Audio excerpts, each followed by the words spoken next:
Saya baru saja membaca buku Break the Barrier of No oleh penulis Chris Voss.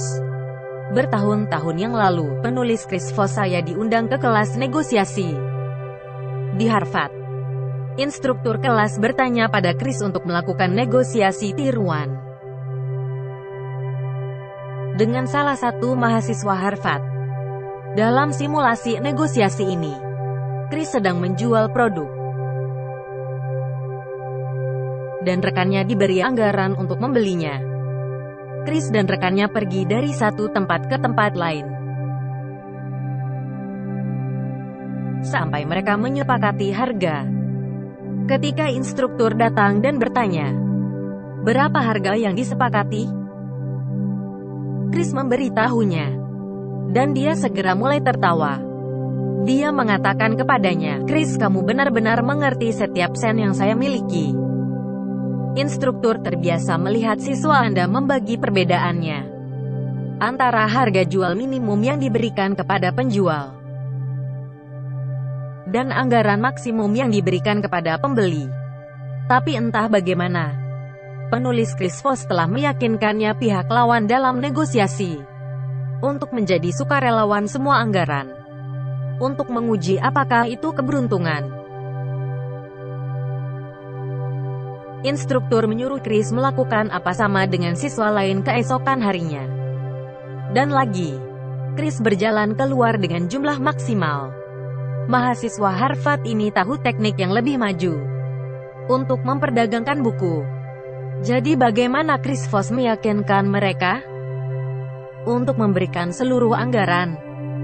Ya, Chris bukan pria yang diambil dari jalan acak. Chris adalah kepala negosiator untuk sandera FBI.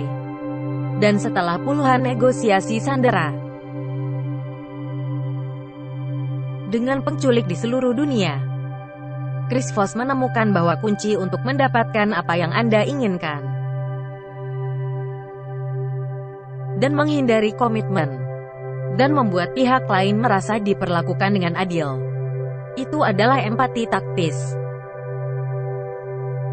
Empati taktis adalah tindakan berempati yang tulus dengan situasi lawan bicara Anda, dan kemudian buat mereka berempati dengan situasi Anda. Biarkan saya memberitahu Anda mengapa menunjukkan empati dengan tulus sangat penting dalam negosiasi, dan bagaimana memberi dan menerima empati adalah kunci untuk keluar dari negosiasi dengan harga terbaik, gaji terbaik, atau kontrak terbaik yang mungkin. Dan pada saat yang sama membuat pihak lain merasakan itu saya diperlakukan dengan adil. Selama sesi psikoterapi, seorang psikiater meminta pasien untuk berbicara. Saat dia mendengarkan dengan seksama, kadang-kadang psikiater menyela untuk membantu memperjelas apa yang pasien dikatakan dan dirasakan. Psikiater melakukan itu karena mereka tahu pasien akan kurang defensif dan kurang terhadap perubahan. Jika Anda bisa membuatnya merasa didengar, prinsip yang sama berlaku dalam negosiasi. Selama negosiasi,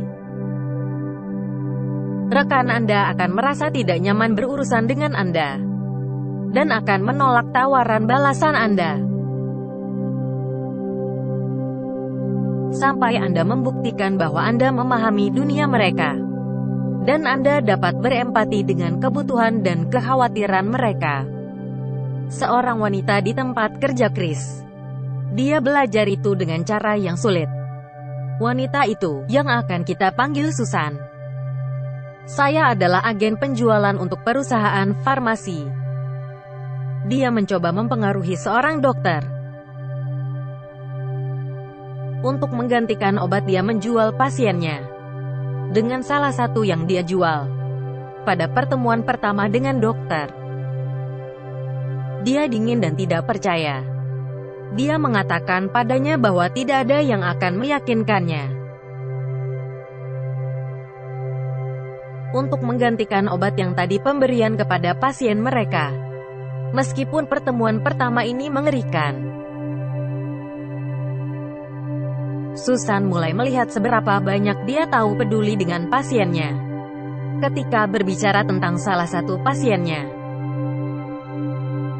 bahasa tubuh dan nada suara Anda itu terasa lebih hangat. Susan memperhatikan. Sepertinya kamu sangat bersemangat dalam perawatan pasien Anda. Aku bisa melihat seberapa keras kamu bekerja mengembangkan perawatan khusus untuk setiap pasien Anda. Dokter berhenti dan menatapnya seolah-olah melihatnya untuk pertama kalinya. Dan berkata, "Itu benar. Saya merasa seperti sedang mengobati epidemi, bahwa dokter lain tidak mempertimbangkan. Artinya banyak pasien. Mereka tidak diperlakukan dengan baik." Sejak saat itu, dokter menurunkan kewaspadaannya dan bersedia mendengarkan apa Susan harus mengatakannya. Ketika Susan menyebutkan aspek-aspeknya positif dari produk Anda, dia mendengarkan dengan seksama. Di akhir pertemuan dokter berkata, "Saya terbuka untuk mencoba obat baru."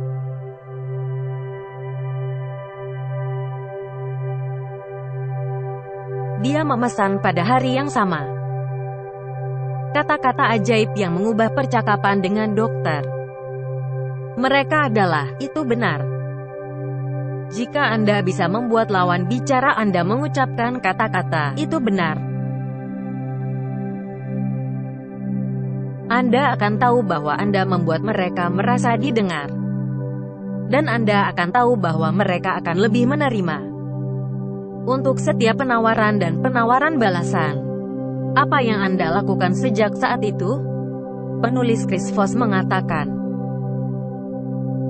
negosiasi tidak benar-benar dimulai sampai Anda mendengar kata-kata, "Itu benar." Cara terbaik untuk membuatmu akan mengucapkan kata-kata itu. Sedang mendengarkan emosi di baliknya kata-kata lawan bicara Anda. Tujuan Anda adalah untuk menemukan beberapa perhatian atau kebutuhan yang mereka miliki tentang negosiasi.